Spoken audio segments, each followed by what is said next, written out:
Hello' everyone সকলোকে স্বাগতম জনাইছোঁ আজি আমাৰ ক্লাছটোলৈ মই হলো নয়ন ছাৰ আশা কৰিছোঁ সকলোৱে ভালদৰে পঢ়া শুনাবোৰ কৰি আছা পৰীক্ষাৰ কাৰণে ভালদৰে প্ৰস্তুতি চলাই আছা আজি আমি তোমালোকৰ জেএনভি গাইডৰ তৰফৰ পৰা প্ৰস্তুত কৰি উলিওৱা তৃতীয়খন মডেল পেপাৰ ছল্ভ কৰিম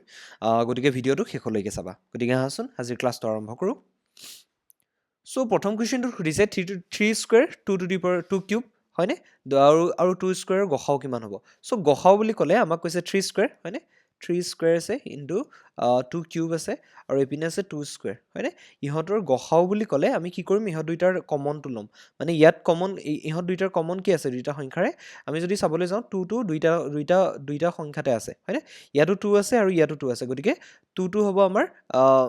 গসাওটো নিৰ্ণয় কৰা প্ৰথম কথা হ'ল টুটো আমি পাতি ল'ম আৰু সৰ্বনিম্ন ঘাত কিমান আছে টুৰ সৰ্বনিম্ন ঘাত টু কিউব আছে আৰু টু স্কুৱেৰ আছে গতিকে সৰ্বনিম্ন ঘাত টু আছে অৰ্থাৎ টু টু দি পাৱাৰ টুৱে হ'ব আমাৰ নিৰ্ণয় কৰিবলগীয়া গসাওটো two to the power two মানে হ'ব 4 মানে হৈছে আমাৰ নিৰ্ণয় কৰিবলগীয়া গসাওটো অৰ্থাৎ two to the power two বুলি আছে গতিকে অপশ্যন চিটো শুদ্ধ হ'ব ঠিক আছে বুজি পাইছা যেতিয়া গসাও নিৰ্ণয় কৰিব হয় তেতিয়া আমি কমনটো চাওঁ সাধাৰণ উৎপাদকটো চাওঁ আৰু সাধাৰণ উৎপাদকটোৰ একেবাৰে সৰ্বনিম্ন যিটো ঘাত আছে সেইটো লওঁ ঠিক আছে অ'কে আমি নেক্সট প্ৰশ্নলৈ আগবাঢ়ো নেক্সট প্ৰশ্নত কি কৈছে 12 ডিগ্ৰীৰ পূৰক কোণ কিমান এতিয়া পূৰক কোণ মানে হৈছে দুটা কোণৰ যোগফল যেতিয়া 90 ডিগ্ৰী হয় তেতিয়া এটা কাণ্টৰ পূৰক কোণ বুলি কোৱা হয় এই 12 ডিগ্ৰীৰ পূৰক কোণ নিৰ্ণয় কৰিবলৈ আমি কি কৰিম ইয়াক 90 ডিগ্ৰীৰ পৰা মাইনাছ কৰি দিলে হ'ল 90 ডিগ্ৰীৰ পৰা যদি 12 ডিগ্ৰী মাইনাছ কৰি দিওঁ তেতিয়াহ'লে হ'ব 8 হয়নে আৰু এইপিনে 7 হয়নে গতিকে 78 ডিগ্ৰী হ'ব হয় নহয় 10 2 গ'ল 8 অ'কে 8 1 গ'ল 7 গতিকে 78 ডিগ্ৰী অৰ্থাৎ অপশ্যন চিটো শুদ্ধ হ'ব ঠিক আছে নেক্সট প্ৰশ্নলৈ আগবাঢ়ো নেক্সট প্ৰশ্ন কি দিছে চাওঁ আমি 9,78,302 9,78,302 যদি চাবলৈ যাওঁ ইয়াত 9,78,000 এইটোতো নহ'ব হয়নে 9,78,302 অৰ্থাৎ এই যিটো অপশ্যন আছে এই অপশ্যন বিটো শুদ্ধ হ'ব 9,78,302 অৰ্থাৎ অপশ্যন বিটো শুদ্ধ হ'ব হয়নে চ' আমি নেক্সট প্ৰশ্নলৈ আগবাঢ়ো একেবাৰে সহজ কথা আছিলে সহজ কুৱেশ্যন আছিলে এইটো নেক্সট প্ৰশ্নলৈ আগবাঢ়ো এইটো কৈছে 7 3 4 আৰু 8 লিখিব পৰা ক্ষুদ্ৰতম সংখ্যাটো একেবাৰে সহজ এটা প্ৰশ্ন কেনেকৈ নিৰ্ণয় কৰিম আমি চবতকৈ ক্ষুদ্ৰতম সংখ্যাকেইটাৰ পৰা চবতকৈ সৰু যিকেইটা সংখ্যা সেইকেইটা প্ৰথমৰ পৰা লিখি যাম অৰ্থাৎ সৰুৰ পৰা ডাঙৰলৈ লিখি দিম অৰ্থাৎ আমি সংখ্যাটো পাম যিটো ক্ষুদ্ৰতম সংখ্যা নিৰ্ণয় কৰিব দিছে এইটো আমি পাম 3 4 7 8 হয়নে অৰ্থাৎ আমাৰ অপশ্যনবিলাকৰ ভিতৰত 3 4 7 8 3478 অৰ্থাৎ অপশ্যন এইটো শুদ্ধ হ'ব ঠিক আছে একেবাৰে সহজ প্ৰশ্ন এটা আছিলে নেক্সট প্ৰশ্নলৈ আগবাঢ়ো নেক্সট প্ৰশ্নত এটা দশমিক সংখ্যাৰ পূৰণ দিছে কিন্তু এটা কথা মন কৰিবলগীয়া এই গোটেই দশমিক সংখ্যাকেইটাৰ মাজত কি কৰিছে শূন্যটো ভৰাই দিছে এতিয়া শূন্যৰ লগত যিকোনো সংখ্যা তুমি পূৰণ কৰা অভিয়াছলি শূন্যই পাবা গতিকে ইয়াৰ যিটো কুৱেশ্যন মাৰ্ক মানে ইহঁতৰ পূৰণ ফলটো সুধিছে গতিকে এইটো গৈ পেলাই এটা শূন্যই হ'ব কিয় কাৰণে শূন্যৰ লগত যিকোনো সংখ্যা তুমি পূৰণ কৰা শূন্যই পাবা গতিকে অপশ্যন বিটো শুদ্ধ হ'ব ঠিক আছে অ'কে নেক্সট প্ৰশ্নলৈ আগবাঢ়ো নেক্সট প্ৰশ্নত কি সুধিছে এইটো এটা তোমালোকৰ দশমিক সংখ্যাৰ এটা অংক চ' এইটো 0.527 ইনটু 10 কিউব আছে হয়নে চ' 0.527 ইনটু 10 কিউব আছে চ' আমি এইটো এনেকৈ লিখিব পাৰোঁ 10 কিউব মানে কি লিখিব পাৰোঁ জানানে 0.527 ইনটু 10 কিউব মানে আমি 10ৰ পিছত 3টা শূন্য বহাই দিব পাৰোঁ অৰ্থাৎ 1000 লিখি দিব পাৰোঁ হয়নে এতিয়া 1000ৰে পূৰণ কৰাৰ লগে লগে কি হ'ব এই দশমিকটো 3 ঘৰ পিছুৱাই যাব কিহৰ কাৰণে কাৰণ 1ৰ পিছত 3টা শূন্য আছে হয়নে চ' আমি যদি কৰিবলৈ যাওঁ অভিয়াছলি আমি জানো যে 3 ঘৰ পিছুৱাই যাব কিন্তু যদি আমি অংকটো একজেক্টলি কৰিবলৈ যাওঁ তেতিয়াহ'লে আমি কি কৰিম প্ৰথম কথা হ'ল দশমিকটোক ইগন'ৰ কৰি দিম অৰ্থাৎ 527 হ'ব 527ক 1000ৰ লগত যদি পূৰণ কৰা তুমি দশমিকটোক ইগন'ৰ কৰি যদি আমি লিখোঁ সংখ্যাটো তেতিয়াহ'লে 527 হ'ব ইয়াক যদি মই 1000ৰ লগত পূৰণ কৰোঁ ইনটু 1000 হয় তেতিয়াহ'লে আনচাৰটো কি আহি যায় জানানে এইটো হ'ব 527 লগত 3টা শূন্য বহি যাব হয়নে এতিয়া আকৌ সংখ্যাটো যিটো একচুৱেল সংখ্যা সেইটোতো 527 নহয় 0.527হে আছিলে হয়নে গতিকে দশমিকটো কেই ঘৰ আগত আছে 3 ঘৰ আগত গতিকে ইয়াতো 3 ঘৰ আগত দশমিক বহাই দিম অৰ্থাৎ আল্টিমেটলি গৈ 527 হ'ল অৰ্থাৎ আমি কি দেখিলোঁ যে দশমিকটো 3 ঘৰ পিছুৱাই আহিলে যিহেতু 1ৰ পিছত 3টা শূন্য আছে গতিকে আনচাৰ হ'ব 527 অৰ্থাৎ অপশ্যন আমাৰ যিটো চি আছে সেই চি অপশ্যনটো শুদ্ধ হ'ব ঠিক আছে নেক্সট প্ৰশ্নলৈ আগবাঢ়ো নেক্সট প্ৰশ্ন কি সুধিছে চোৱা এইটো এটা চিম্পল কুৱেশ্যন এটা n + 41 = 67 বুলি দিছে তেনেহ'লে n ৰ মান কিমান এতিয়া n + 41 = কিমান দিয়া আছে 67 চ' আমি কি কৰিলোঁ দুইফালৰ পৰা 41 এই যিটো আছে সেইটো আমি মাইনাছ কৰি দিলোঁ চ' এইফালৰ পৰা যদি 41 মাইনাছ কৰি দিওঁ চ' 41 - 41 কৰি দিলোঁ আৰু এইপিনেও 67 আছে ইয়াৰ পৰা মই কি কৰিলোঁ 41টা মাইনাছ কৰি দিলোঁ চ' এতিয়া যদি আমি চাবলৈ যাওঁ এইফালৰ 41 এইটো -41 + 41 নাইকিয়া হৈ যাব অৰ্থাৎ n থাকিব আৰু ইকুৱেল টু এইফালৰ পৰা যদি 41 মাইনাছ কৰি দিওঁ 7ৰ পৰা 1 গ'লে 6 থাকিব 6ৰ পৰা 4 গ'লে 2 থাকিব অৰ্থাৎ 26 অৰ্থাৎ অপশ্যন এইটো শুদ্ধ হ'ব ঠিক আছে একেবাৰে সহজ প্ৰশ্ন আছিলে নেক্সট প্ৰশ্নলৈ আগবাঢ়ো নেক্সট প্ৰশ্ন এটাত অ'কে এইটো এটা অংক এটা দিছে চ' এইটো কেনেকৈ কৰিম 183 ইনটু 95 আছে হয়নে প্লাছ 183 ইনটু 5 আছে হয়নে ইকুৱেল টু আমাক কিমান সুধিছে চ' এইটো আমি চিম্পল কথা আমি দেখি আছোঁ এইটোতো 183 আছে এইটোতো 183 আছে গতিকে 183টো আমি কমন লৈ ল'ম হ'লে চ' থাকিব কিমান 95 থাকিব ভিতৰত 95 প্লাছ 5 থাকিব হয়নে চ' ইয়াৰ পৰা আমি কি পাম 183 ইনটু 95 প্লাছ 5 মানে কিমান 100 হ'ব হ'লে চ' ইয়াৰ পৰা আমি কি পাম 183টো প্ৰথমতে লিখি দিম সৰি 183 লিখিব লাগিছিল 183টো লিখি দিলোঁ দুটা শূন্য আছে দুটা শূন্য বহাই দিলোঁ হ'লনে অৰ্থাৎ আমাৰ অপশ্যন কোনটো শুদ্ধ হ'ব আমাৰ অপশ্যন বিটো শুদ্ধ হ'ব ঠিক আছে চ' নেক্সট প্ৰশ্নলৈ আগবাঢ়ো চ' অপশ্যন দুটা বি আৰু চি অপশ্যন দুইটা একে দিছে দেখিছেনে 18300 18300 গতিকে এইটো কিবা এটা মিষ্টেক হৈছে একো নাই বাৰু আমি নেক্সট প্ৰশ্নলৈ আগবাঢ়ো নেক্সট প্ৰশ্ন যদি চাওঁ এটা সৰলীকৰণৰ অংক দিছে 100 মাইনাছ 88 মাইনাছ 56 প্লাছ 32 এনেকৈ কৰি থৈছে চ' এইটো আমি কৰিম এতিয়া চাওঁ প্ৰথমতে মই পাতি লৈছোঁ 100 মাইনাছ ব্ৰেকেট 88 নে minus 56 okay plus 32 plus 32 minus 16 হ'লনে তাৰপিছত ব্ৰেকেট দিলোঁ এইটো ক্ল'জ কৰিলোঁ হ'লনে এতিয়া আমি কি কৰিম এইটো বদমাছ ৰুলৰ মতেদি কৰিম গম পাইছানে বদমাছ ৰুলৰ মতেদি কৰিম অৰ্থাৎ 100 দিলোঁ মাইনাছ দিলোঁ ব্ৰেকেটডাল ষ্টাৰ্ট কৰিলোঁ এইটো 88 দিলোঁ হ'লনে মাইনাছ আমাৰ এইডাল ব্ৰেকেট ষ্টাৰ্ট কৰিলোঁ আমি প্ৰথমতে বদমাছ ৰুলত কোনডাল ব্ৰেকেটৰ কাম কৰোঁ এই ব্ৰেকেটডালৰ ভিতৰৰ কাম কৰোঁ হয়নে গতিকে এইটো 56 প্লাছ আমি এই ব্ৰেকেটডালৰ ভিতৰৰ কাম কৰিম অৰ্থাৎ 32 পৰা 16 গ'লে 16 থাকিব হয়নে চ' ব্ৰেকেটডাল আমি এইডাল ক্ল'জ কৰিলোঁ এইডাল আকৌ ক্ল'জ কৰিলোঁ অ'কে ইয়াৰ পৰা আমি কি পাম 100 হ'ব হয়নে মাইনাছ আমাৰ 88 আছে মাইনাছ 88 মাইনাছ অ'কে তাৰপিছত ব্ৰেকেট এইডাল ব্ৰেকেটৰ ভিতৰৰ কাম কৰিম চ' এইডাল ব্ৰেকেট নাপাতো এইডাল ব্ৰেকেটৰ ভিতৰৰ কামখিনি কৰি এইডাল ব্ৰেকেট নাইকিয়া কৰি দিম চ' এই দুটাক যদি আমি প্লাছ কৰি দিওঁ 6 6 12 হ'ব 1 উকলিব 5 1 6 হ'ব 6 1 7 হ'ব 72 হ'ব অৰ্থাৎ এই ব্ৰেকেটডাল নাইকিয়া হৈ গ'ল এতিয়া আমি কি কৰিম এই কাৰ্লি ব্ৰেকেটডালৰ পিছত এই বৰ্গবন্ধনীডালৰ ভিতৰৰ কামখিনি কৰিম হয়নে অৰ্থাৎ এইটো 100 থাকিলে ইয়াৰ ভিতৰৰ কাম কৰিলে কি হ'ব 88 মাইনাছ 72 চ' এইটো 6 হ'ল 1 হ'ল 16 হ'ল হয়নে 8 পৰা 2 গ'লে 6 8 পৰা 7 গ'লে 1 গতিকে 100 মাইনাছ 16 হ'ল চ' ইয়াৰ পৰা যদি আমি কৰি দিওঁ তেতিয়াহ'লে কিমান হ'ব 86 84 হ'ব চাগে অ'কে 10 পৰা 6 গ'লে থাকিব 4 9 পৰা 1 গ'লে থাকিব 8 হয়নে 84 হ'ল গতিকে আমাৰ আনচাৰ কি আহিব 84 গতিকে বদমাছ ৰুলৰ মতেদি কৰিছোঁ প্ৰথম কথা হ'ল এই ব্ৰেকেটডালৰ ভিতৰৰ কাম কৰিলোঁ তাৰপিছত আমি কাৰ্লি ব্ৰেকেটডালৰ ভিতৰৰ কাম কৰিলোঁ তাৰপিছত আমি বৰ্গবন্ধনীডালৰ ভিতৰৰ কাম কৰিলোঁ আৰু শেষত 100 পৰা সেইটো মাইনাছ কৰি দিলোঁ ঠিক আছে বদমাছ ৰুলৰ মতেদি গৈছোঁ নেক্সট প্ৰশ্নলৈ আগবাঢ়ো নেক্সট প্ৰশ্নত কি সুধিছে চাওঁ নেক্সট প্ৰশ্নত সুধিছে 12 ইনটু 11 মাইনাছ 40 ডিভাইডেড বাই 8 অ'কে এইটো আনচাৰ কিমান হ'ব সুধিছে চ' এইটোত আমাৰ কেইবাটাও অপাৰেশ্যন আছে পূৰণ আছে বিয়োগ আছে হৰণ আছে হয়নে কিন্তু বদমাছ ৰুলে আমাক কি কয় প্ৰথমতে বদমাছ হয়নে বদমাছ ডি মানে হৈছে ডিভিজন এম মানে হৈছে মাল্টিপ্লিকেশ্যন এ মানে হৈছে এডিশ্যন তাৰপিছত হৈছে ছাবট্ৰেকশ্যন হয়নে গতিকে হৰণৰ কামটো প্ৰথমতে আমাক কৰিব দিছে চ' মই প্ৰথমতে পাতি ল'লোঁ 12 ইনটু 11 হয়নে মাইনাছ 40 ডিভাইডেড বাই 8 এইটো প্ৰশ্নটো পাতি ল'লোঁ এতিয়া আমি কি কৰিম বাকীখিনি একেই ৰাখিছোঁ মাইনাছ আমাৰ এই 40টোক এতিয়াৰে প্ৰথম হৰণ কৰি দিম হৰণৰ কামটো যিহেতু প্ৰথমতে কৰিম 8 5 গুণ 40 হয় গতিকে 5 পাতিলোঁ হ'লনে এতিয়া আমি বিয়োগ আছে পূৰণ আছে কিন্তু পূৰণৰ কামটো প্ৰথমতে কৰি ল'ম চ' পূৰণৰ কাম প্ৰথমতে কৰিলে আমাৰ কি হ'ব 12 ইনটু 11 কিমান হ'ব 2 হ'ব 3 হ'ব 1 হ'ব 132 হ'ব মাইনাছ 5 হ'ব চ' ইয়াৰ পৰা যদি আমি কৰিবলৈ যাওঁ 12 পৰা 5 গ'লে থাকিব 7 হয়নে 2 থাকিব 127 হয়নে গতিকে অৰ্থাৎ আমাৰ অপশ্যনবিলাকৰ ভিতৰত যিটো অপশ্যন ডিটো আছে সেইটো শুদ্ধ হ'ব অ'কে নেক্সট প্ৰশ্নলৈ আগবাঢ়ো নেক্সট প্ৰশ্নত কি সুধিছে চাওঁ বৰ্গ এটাৰ কালি দি আছে 625 মিটাৰ স্কোৱাৰ পৰিসীমা নিৰ্ণয় কৰিব দিছে চ' একেবাৰে সহজ এটা অংক তোমালোকৰ পৰিমিতি চেপ্টাৰটোৰ পৰা দিছে অংকটো চ' এইটো কেনেকুৱা ধৰণৰ বৰ্গ এটা মই প্ৰথমতে বনাই ল'লোঁ এইটো এটা বৰ্গ ধৰি লোৱা অ'কে বৰ্গটোৰ কি কৈছে কালি হৈছে 625 মিটাৰ স্কোৱাৰ চ' চিম্পল চাবলৈ গ'লে 625 মিটাৰ স্কোৱাৰ হৈছে বৰ্গটোৰ কালি এতিয়া মই ধৰি ল'লোঁ বাহুকেইটাৰ মাপ এক্স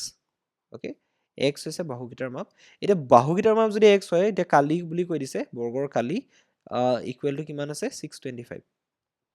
হয়নে এতিয়া কালি মানে কি আমি বৰ্গৰ কালি মানে কি লিখিব পাৰোঁ বাহুৰ স্কুৱেৰ হয়নে বৰ্গৰ কালিৰ সূত্ৰটো কি আছিল বাহু স্কুৱেৰ গতিকে বাহু স্কুৱেৰ মানে কি এক্স স্কুৱেৰ হ'ল এক্স স্কুৱেৰ ইকুৱেল টু 625 হ'লনে চ' ইয়াৰ পৰা আমি কি কৰিম দুইফালে ৰুট অভাৰ লৈ ল'লোঁ এইফালেও ৰুট অভাৰ ল'লোঁ এইফালেও ৰুট অভাৰ ল'লোঁ হ'লনে এইফালে যদি এক্স স্কুৱেৰ ৰুট অভাৰ ল'লোঁ আমি পাম এক্স আৰু এইফালে যদি 625ৰ ৰুট অভাৰ লৈ লওঁ আমি পাম 25 অৰ্থাৎ আমাৰ অপশ্যন কোনটো হ'ব আমাৰ পৰিসীমাটো নিৰ্ণয় কৰিব দিছে এতিয়া বাহুৰ মাপ উলিয়ালোঁ 25 এতিয়া পৰিসীমা মানে কি 4x হ'বনে বাহুটোৰ মাপ যদি 25 হয় বাহুটোৰ মাপ যদি x হয় পৰিসীমা কি হ'ব 4x হ'ব হয়নে 4 ইনটু বাহু অৰ্থাৎ 4 ইনটু 25 মানে কিমান হ'ব 100 হ'ব 100 মিটাৰ গম পাইছেনে আৰু পৰিসীমাৰ এককটো সদায় মিটাৰ হয়, গতিকে ডি অপশ্যন ডিটো 100 মিটাৰ অপশ্যনটো শুদ্ধ হ'ব। ঠিক আছে, নেক্সট প্ৰশ্নলৈ আগবঢ়ো। নেক্সট প্ৰশ্ন কি সুধিছে চাওঁ। নেক্সট প্ৰশ্ন সুধিছে এটা ত্ৰিভুজৰ লম্ব বাহু দুটা 4 মিটাৰ আৰু 16 মিটাৰ হ'লে কালি কিমান হ'ব। অ'কে, চ' ত্ৰিভুজ এটা বুলি যদি কয়, আমাৰ ত্ৰিভুজ বুলি ক'লে আমাৰ এনেকুৱা ধৰণৰ হ'ব, লম্ব দুটা বাহু বুলি কৈছে হয়নে, গতিকে এইটো এটা বাহু। অ'কে, ইয়াৰ লম্বভাৱে আন এটা বাহু অংকন কৰিলোঁ, এইটো এটা বাহু হ'ল। তাৰপিছত আন এটা বাহু লম্ব আন এটা বাহু অংকন কৰিলোঁ, এইটো বাহু।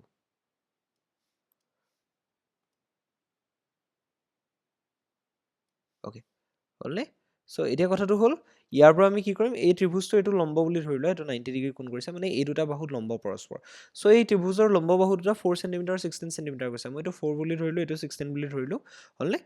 এতিয়া আমাক কৈছে কি ইয়াৰ কালি কিমান হ'ব। চ' কালি নিৰ্ণয় কৰিবলৈ কি হয়, ভূমি পূৰণ উচ্চতা নহয় জানো, গতিকে হাফ ইনটু ভূমি পূৰণ উচ্চতা নহয় জানো, গতিকে হাফ দিলোঁ, ভূমি কিমান আছে 4, গতিকে 4 পুট কৰিলোঁ, ইনটু উচ্চতা কিমান আছে 16, অৰ্থাৎ 16 পুট কৰিলোঁ। চ' ইয়াৰ পৰা আমি কি পাম, 2 দুগুণ 4 অৰ্থাৎ 16 ইনটু 2, 2 ইনটু 16 অৰ্থাৎ 32 চেণ্টিমিটাৰ স্কুৱেৰ হ'ব। গম পাইছেনে, 32 মিটাৰ স্কুৱেৰ হ'ব, যিটো মিটাৰত আছে, মিটাৰ স্কুৱেৰ হ'ল, অৰ্থাৎ অপশ্যন আমাৰ এইটো শুদ্ধ হ'ব। ঠিক আছে, নেক্সট প্ৰশ্নলৈ আগবঢ়ো। নেক্সট প্ৰশ্নত কি সুধিছে চাওঁ, 1/9 প্ৰতিক্ৰম কিমান, 9/1 প্ৰতিক্ৰম কিমান। গম পাইছেনে, প্ৰতিক্ৰমটো আমাক সুধিছে। চ' চিম্পল কথা যে যিকোনো এটা ভগ্নাংশৰ প্ৰতিক্ৰম বুলি ক'লে তাৰ উল্টাটো হৈ যায়, মানে 9/1 যিটো প্ৰতিক্ৰম হ'ব সেইটো এইটো 1টো ওপৰত ল'ব আছে, 9টো হৰ আছে, গতিকে 9টোক আমি ওপৰত লিখিম আৰু যিটো 1 সেইটো তলত লিখিম। গম পালানে, অৰ্থাৎ যিটো ভগ্নাংশটো থাকিব সেইটোক যদি উল্টাই দিওঁ তেতিয়াহ'লে আমি কি পাই যাওঁ, সেই ভগ্নাংশটোৰ প্ৰতিক্ৰমটো পাই যাওঁ। 9/1 প্ৰতিক্ৰম 1/9 প্ৰতিক্ৰম 9/1 হৈ যাব, অৰ্থাৎ 9/1 মানে আমি চিম্পলি কি লিখিব পাৰোঁ, 9 লিখিব পাৰোঁ, অৰ্থাৎ অপশ্যন চিটো শুদ্ধ হ'ব। ঠিক আছে, নেক্সট প্ৰশ্নলৈ আগবঢ়ো। নেক্সট প্ৰশ্নত কি সুধিছে, 3 বজাৰ লগে লগে ঘড়ীৰ কাঁটা দুডালৰ মাজৰ কোণটো কিমান হ'ব। চ' আমি যদি চাবলৈ যাওঁ তোমালোকৰ এনেকুৱা ধৰণৰ হ'ব, 3 বজাৰ লগে লগে ঘড়ীটো কেনেকুৱা ধৰণৰ হয় চাই লোৱা। চ' ঘড়ী এটা যদি মই এইটো ল'লোঁ, এইটো ধৰি লোৱা গোলাকাৰ ঘড়ী এটা ল'লোঁ, চ' এইটো 3 বজাৰ লগে লগে কিমান কেনেকুৱা হৈ যায় চোৱা। অ'কে, এইটো কেন্দ্ৰটো। অ'কে, চ' 3 বজাৰ লগে লগে এডাল হৈছে ঘণ্টাৰ কাঁটা, ঘণ্টাৰ কাঁটাডাল এইখিনিত থাকিব হয়নে, ঘণ্টাৰ কাঁটাডাল এইখিনিত থাকিলে, তাৰপিছত এইখিনিতে মই ধৰি ল'লোঁ মিনিটৰ কাঁটাডাল থাকিব, চৰি এইখিনিতে মিনিটৰ কাঁটাডাল থাকিব, নহয় জানো।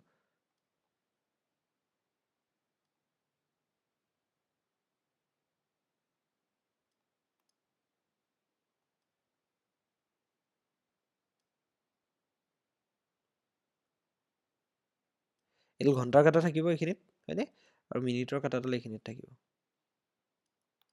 গম পাইছা, চ' চিম্পলি ক'বলৈ গ'লে আমাৰ যেতিয়া 3টা বাজিব তেতিয়াহ'লে ঘণ্টাৰ কাঁটাডাল এইখিনিত থাকিব, এইটো 3, আৰু এইপিনে এইখিনিত মিনিটৰ কাঁটাডাল থাকিব। গম পাইছানে, অৰ্থাৎ আল্টিমেটলি ক'বলৈ গ'লে 3টা বজাৰ লগে লগে কি হয়, এটা 90 ডিগ্ৰী কোণৰ সৃষ্টি হয়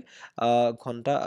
আৰু মিনিটৰ কাঁটাডালৰ মাজত, গতিকে সেই 90 ডিগ্ৰী কোণটোৰ সৃষ্টি হয়। গতিকে আমাৰ যিটো আমাৰ ঘড়ী কাঁটা দুডালৰ মাজৰ কোণটো কিমান হ'ব বুলি সুধিছে, এইটো সমকোণ হ'ব। গম পাইছানে, অ'কে, চ' আমি নেক্সট প্ৰশ্নলৈ আগবঢ়ো। নেক্সট প্ৰশ্নত কি সুধিছে চাওঁ। চ' 7 কিলোগ্ৰাম প্লাছ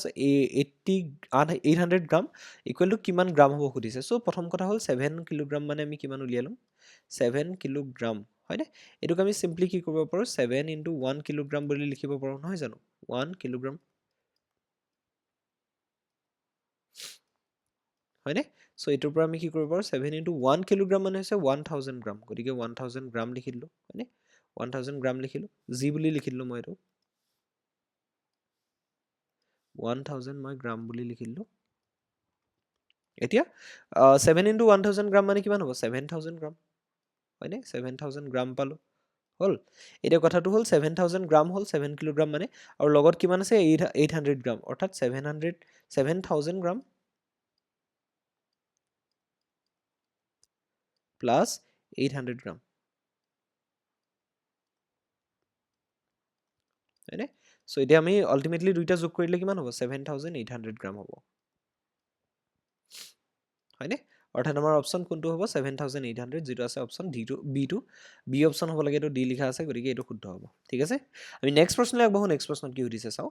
যদি বেচা দাম কিনা দামতকৈ কম হয় তেন্তে হ'লে কিমান হ'ব, কি হ'ব, লাভ হ'ব নে লোকচান হ'ব নে কম লাভ হ'ব, ওপৰ এটাও নহয়, কোনটো হ'ব সুধিছে। চ' তুমি বেচা দামটো কিনা দামতকৈ কম, মানে তুমি যিমানটো দামত বস্তু এটা কিনি আনিছা তাতকৈ কম দামত বস্তু এটা বেছি দিছা। ইমাজিন কৰা তুমি 100 টকাত কিবা এটা কিনি আনিলা, কিবা চকলেট এটা কিনি দিলা আৰু বন্ধুটোক কি কৰিলা 50 টকাতে বেচি দিলা তাৰমানে কি তোমাৰ যিমানটো খৰচ হৈছে তাতকৈ বেছি কম দামতে কি কৰিলা তাৰ তোমাৰ পকেটৰ পৰাহে পইচাটো সোমাই গ'ল হয়নে মানে তুমি কিনি অনা বস্তুটো যিমানটো দামত কিনি আনিছা যিমানটো তোমাৰ খৰচ হৈছে তাতকৈ কম খৰচতে তুমি বেলেগক দি দিলা হয়নে গতিকে 100 টকাত কিনি অনা বস্তুটো যদি 50 টকাত বেছি যায় তাৰমানে তোমাৰ লোকচান হৈছে মানে তুমি যিটো দামত কিনিছা কিনা দামতকৈ যেতিয়া বেচা দামটো কম হয় তেতিয়াহ'লে কি হয় তোমাৰ লোকচান হয় অৰ্থাৎ অপশ্যন বিটো শুদ্ধ হ'ব ঠিক আছে অ'কে এতিয়া আমি নেক্সট প্ৰশ্নলৈ আগবঢ়ো নেক্সট প্ৰশ্নত কি সুধিছে এটা বাকচত 30টা বটল ধৰে বুলি দিছে 900টা বটল ভৰাবলৈ মুঠ কিমানটা বাকচৰ প্ৰয়োজন হ'ব চ' এটা বাকচত 30টা বটল ধৰে বুলি কৈছে চ' 900টা বটল ভৰাবলৈ মুঠ কিমানটা বাকচ লাগিব চ' চিম্পল কথা 900টা বটল আছে ধৰি লোৱা চ' এটা বাকচত কিমানকৈ ধৰে 30টাকে ধৰে হয়নে গতিকে মই কি কৰিম এই 900টা বটল যে আছে সেই 900টা বটলক মই 30টা গোট বনাম আৰু 30টা গোট বনালোঁ এটা বাকচত ভৰালোঁ হ'লে আকৌ 30টা বটলৰ গোট এটা বনাম সেইটো আকৌ ভৰাম সেনেকৈ 30টা বটলৰ আকৌ এটা গোট বনাম সেনেকৈ ভৰাম চ' এনেকৈ আমি 30টাকে গোট বনাই গৈ থাকিম অৰ্থাৎ এনেকুৱা 30টাকে কিমানটা গোট এই 900টোৰ ভিতৰত সোমাই আছে সেইটোৱে হ'ব আমাৰ বাকচৰ সংখ্যাটো কিমানটা বাকচ হ'ব সেইটো আমি উলিয়াবলৈ কি কৰিব লাগিব এনেকুৱা 30টাকে বটলৰ যে গোট বনাম এই 30টাকে কিমানটা 900ৰ মাজত সোমাই আছে সেনেকুৱা 30টা গোট গতিকে সেইটোৱে হ'ব আমাৰ নিৰ্ণয় কৰিবলগীয়া বাকচৰ সংখ্যা চ' আমি কি কৰিব লাগিব চিম্পলি 900ক 30ৰে হৰণ কৰি দিব লাগিব মানে 900ক আমি কি কৰিব লাগিব 30ৰে হৰণ কৰি দিব লাগিব গম পাইছেনে মানে আমি চিম্পলি চাবলৈ গ'লে আমি এনেকৈ লিখিব পাৰোঁ 900 ডিভাইডেড বাই 30 তাৰমানে কি 0 কটা গ'ল 3 গুণ 9 30 গুণ 90 অৰ্থাৎ আমাৰ 30টা বাকচৰ প্ৰয়োজন হ'ব গম পাইছেনে 30টা বাকচ লাগিব আমাৰ 900টা বটল ভৰাবলৈ গম পাইছেনে 30টাকে যদি এটা বাকচত ভৰাওঁ 30টাকে তেতিয়াহ'লে 900টা বটল ভৰাবলৈ 30টা বাকচৰ প্ৰয়োজন হ'ব অৰ্থাৎ অপশ্যন এইটো শুদ্ধ হ'ব ঠিক আছে নেক্সট প্ৰশ্নলৈ আগবঢ়ো নেক্সট প্ৰশ্নত কি সুধিছে এইটো এটা সহজ কুৱেশ্যন চ' এইটো দিছে এক্সৰ মান কিমান হ'ব এতিয়া যদি তোমালোকে চোৱা এইটো এটা ডাইৰেক্টলি এনেকুৱা যেতিয়া সৰলৰেখাডাল থাকে মানে দুডাল ৰশ্মি যেতিয়া এফালে এডাল আহিলে আৰু এইপিনে এডাল একদম ইয়াৰ পোনে পোনে এনেকুৱা এডাল ৰশ্মি আছে আৰু এডাল সৰলৰেখাৰ সৃষ্টি কৰিছে গতিকে এই গোটেই কোণটো যদি চাবলৈ যোৱা তুমি এইটো এটা কিমান ডিগ্ৰী কোণ হ'ব 180 ডিগ্ৰী কোণ হয় গম পাইছানে এইটো এটা 180 ডিগ্ৰী কোণ হয় এতিয়া এই গোটেই কোণটো কোনকেইটা কোণেৰে সৃষ্টি কৰিছে এই কোণটো প্ৰথম কথা হ'ল এই 90 ডিগ্ৰী কোণটো প্লাছ আমি এই কোণটোৰ কথা ক'ব পাৰোঁ তাৰপিছত আমি এই কোণটোৰ কথা ক'ব পাৰোঁ হয়নে মানে তিনিওটা কোণ লগ লাগি পেলাই গোটেইটো 180 ডিগ্ৰী কোণ এটাৰ সৃষ্টি কৰিছে গতিকে মই চিম্পলি লিখিব পাৰোঁ 90 ডিগ্ৰী হয়নে প্লাছ এইটো কোণৰ মান কিমান গতিকে লিখিলোঁ প্লাছ আকৌ এই কোণটোৰ মান কিমান আছে গতিকে এইটো লিখিলোঁ ইকুৱেল টু কিমান পালোঁ 180 পালোঁ হ'লে 180 ডিগ্ৰী পালোঁ চ' ইয়াৰ পৰা আমি কি কৰিম আমাৰ মিলি 2x হ'ব গতিকে 90 degree plus 2x equal to কিমান হ'ব 180 ডিগ্ৰী হ'ব হ'লনে এতিয়া কি হ'ব 2x আৰু এই 90 ডিগ্ৰীটোক মই কি কৰিম সিফাললৈ লৈ যাম বা দুইফালৰ পৰা 90 ডিগ্ৰী মাইনাছ কৰি দিলোঁ একেটা কথাই চ' 180 ডিগ্ৰী মাইনাছ 90 ডিগ্ৰী হ'ব এইটো হ'লনে চ' 180 ডিগ্ৰী মাইনাছ 90 ডিগ্ৰী হ'ব চ' 2x ইকুৱেল টু 180 মাইনাছ 90 তাৰমানে কি 2x ইকুৱেল টু কিমান হ'ব 180 পৰা 90 গুচি গ'লে 90 হ'ব হয়নে চ' ইয়াৰ পৰা আমি কি কৰিব পাৰোঁ দুইফালে আমি 2ৰে হৰণ কৰি দিম এইফালেও 2ৰে হৰণ কৰিম এইফালে হৰণ কৰিলে 2 কাটাকৈ x থাকিলে আৰু এইফালে 90ক 2ৰে হৰণ কৰিলে কিমান থাকিব 45 হয়নে অৰ্থাৎ xৰ মানটো কিমান হ'ব 45 ডিগ্ৰী অৰ্থাৎ অপশ্যন চিটো শুদ্ধ হ'ব ঠিক আছে চ' নেক্সট প্ৰশ্নলৈ আগবাঢ়িছোঁ নেক্সট প্ৰশ্নত কি সুধিছে চাওঁ 19-20 দুইটা একেলগে দিছে ৰাহুলৰ ঘৰৰ পৰা ঠাইবোৰৰ দূৰত্ব বুলি দিছে চ' এইটো হৈছে প্ৰথম কথা হ'ল এইপিনে ঠাইবোৰ দিছে আৰু এইপিনে কি দিছে দূৰত্বটো দিছে স্কুলৰ দূৰত্ব কিমান একদম যদি চাওঁ এইটো স্কুলৰ দূৰত্বক যিটো ৰিপ্ৰেজেণ্ট কৰি থকা স্তম্ভটো সেইটো কিহৰ সৈতে সমান হৈছে 5ৰ সৈতে সমান হৈছে হয়নে অৰ্থাৎ 5 কিলোমিটাৰ দূৰত্ব স্কুলখনলৈ তাৰ ঘৰৰ পৰা তাৰপিছত দোকানখনলৈ 1 কিলোমিটাৰ